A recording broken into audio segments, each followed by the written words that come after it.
12/6/2026 വെള്ളിയാഴ്ച വൈകുന്നേരത്തെ റബ്ബറിൻ്റെയും കുരുമുളകിൻ്റെയും വിലയാണ് ഇവിടെ പറയാൻ പോകുന്നത്. റബ്ബറിൻ്റെ വില വീണ്ടും ഉയർന്നിട്ടുണ്ട്. കൂടാതെ കുരുമുളക് വിലയും കൂടിയിട്ടുണ്ട്. റബ്ബർ കർഷകർക്ക് സന്തോഷിക്കാം. വിദേശ വിലയും കൂടിക്കൊണ്ടിരിക്കുകയാണ്. നമുക്ക് ആദ്യം കുരുമുളകിൻ്റെ വില നോക്കാം. കുരുമുളക് വില വീണ്ടും കൂടിയിട്ടുണ്ട്. ഗാർബിൾഡ് കുരുമുളക് 1 കിലോ 717 രൂപ. അൺഗാർബിൾഡ് കുരുമുളക് 1 കിലോ 697 രൂപ. പുതിയ കുരുമുളക് 1 കിലോ 687 രൂപ. ചേട്ടൻ കുരുമുളക് 1 കിലോ 675 രൂപ. വയനാടൻ കുരുമുളക് 1 കിലോ 685 രൂപ. നാടൻ കുരുമുളക് 1 കിലോ 680 രൂപ. ഇന്ന് കുരുമുളക് വിലയിൽ 1 കിലോക്ക് 1 രൂപ വീണ്ടും വർദ്ധിച്ചു. അതായത് കിൻഡലിന് 100 രൂപ വർദ്ധിച്ചു.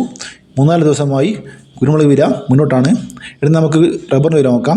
റബ്ബർ വില വീണ്ടും കൂടിയിട്ടുണ്ട്. എല്ലാവരും ഒന്ന് ലൈക്ക് ചെയ്ത് സപ്പോർട്ട് ചെയ്യണേ. റബ്ബർ ബോർഡ് വില കോട്ടയം RSS4 1 കിലോ 270 രൂപ. RSS5 1 കിലോ 267 രൂപ. ISNA20 218 രൂപ. ലാറ്റസ് 60% 169 രൂപ 5 പൈസ.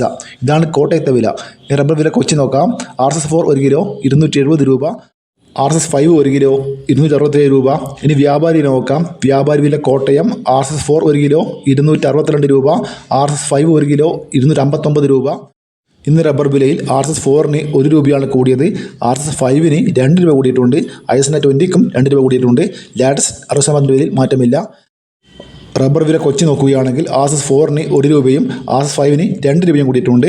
വ്യാപാരി വിലയിൽ RSS4ന് 1 രൂപയും RSS5ന് 2 രൂപ കൂടിയിട്ടുണ്ട്. ഇതുവരെ വീഡിയോ പൂർണ്ണമാകുന്നു. ലൈക്ക് ചെയ്യാൻ മറക്കല്ലേ. താങ്ക്